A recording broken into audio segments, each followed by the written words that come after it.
Right, I thought I'd update everyone on the state of this mini toolkit, and I got some new toys for it. So, first thing is, I think I need to start dotting these so I know which one's which colour or something. I've now broken out the spanners and got my pencil in there. No biggie there. This is pretty much as it was. I need to kind of find a way to strap these in better. I'm still keeping this around, the thing that allows me to set the depth at which this will strip wire. The screwdrivers has been handy, and I've been able to use them a few times just in this way. I still don't think they fit entirely, but I've certainly made use of the tweezers, screwdrivers, the pliers, the knife straight from here. Ooh, scissors. I should have scissors in here. Okay, that goes in the ideas pool. But I think the most change at the moment has been in this back panel. Now, I've got a problem at the moment, which is that it keeps turning on these calipers and their batteries are going to go, and also it keeps switching them to inches, which is kind of a frustrating thing. I either might put a bump case, a little kind of bump case.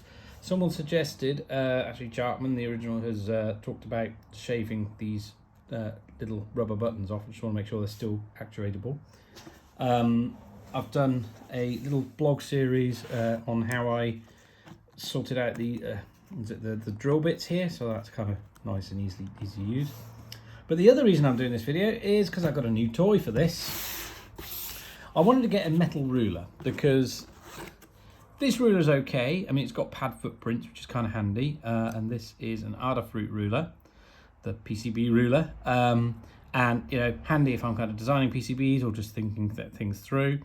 One frustrating thing I find is I'm often measuring metric this way up, which kind of puts it the wrong way up, and it's kind of confusing, but, you know, I found that frustrating. However, I went looking for a metal ruler and I found this Incra Rules Precision Tiny-T rule, and I think this is epic.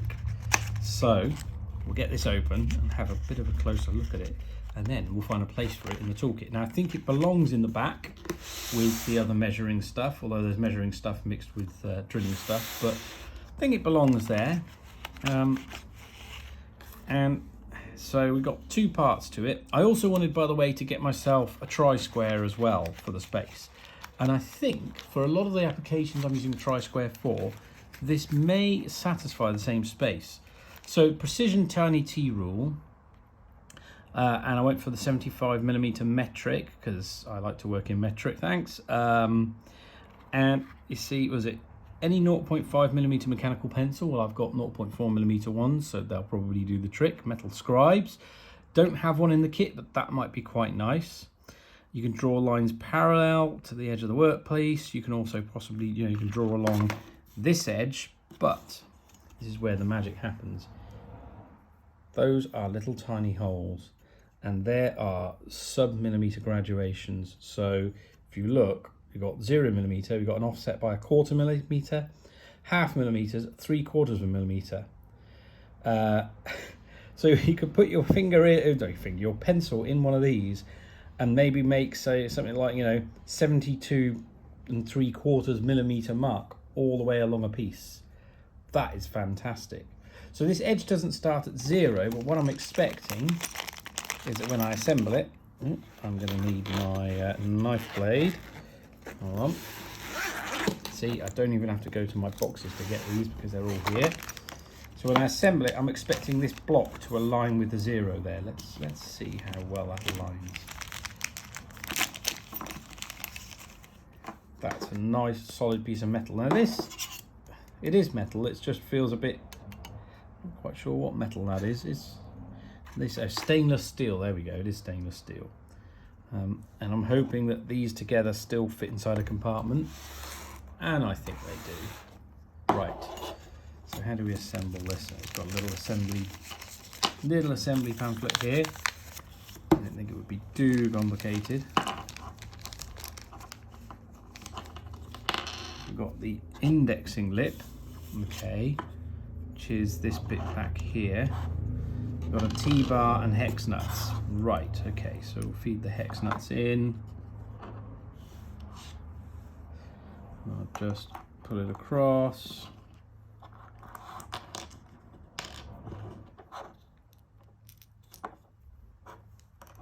Put it across. Let's just bring that knife in. There's no reason for that to be out now.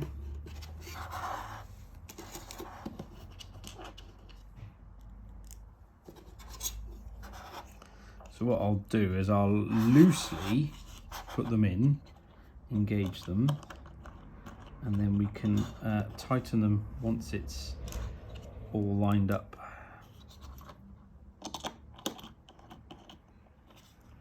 So hold it against the indexing lip there we go, and that 0 does align. Is that really going in? Oh, that doesn't appear to be actually going anywhere.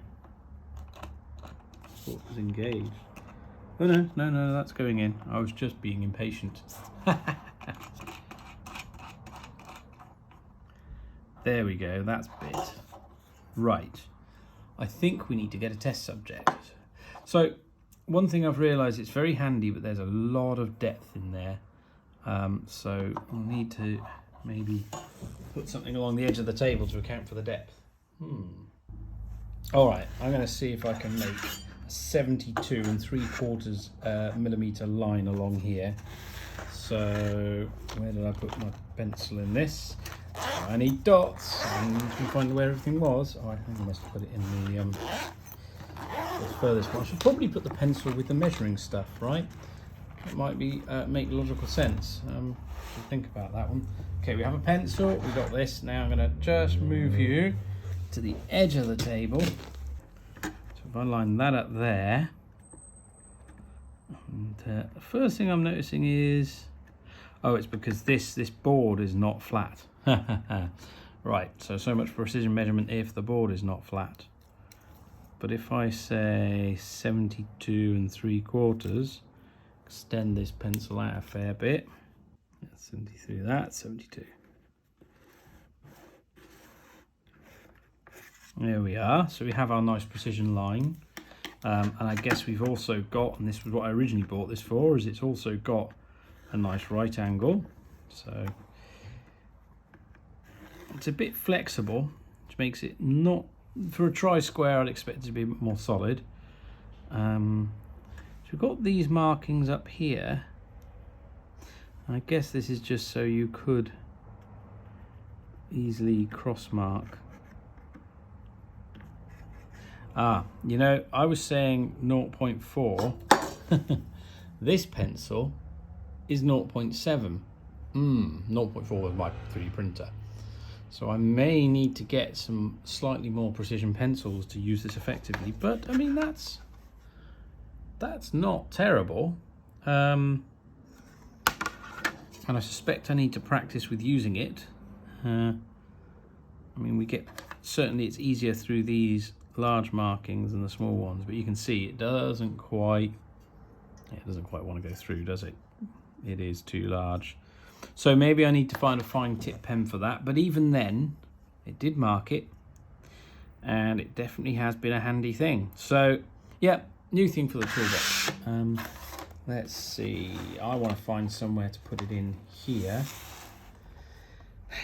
I might have to go away and think about where this will fit. Anyway, hope you've enjoyed this little bit of toolkit discovery and how I kind of put stuff together. And if you've enjoyed it, leave me a like and subscribe. I'm also see if I can put some links to these down below so you can buy the same kind of things if you want to try this out yourself. Enjoy, go make stuff and be awesome. Bye.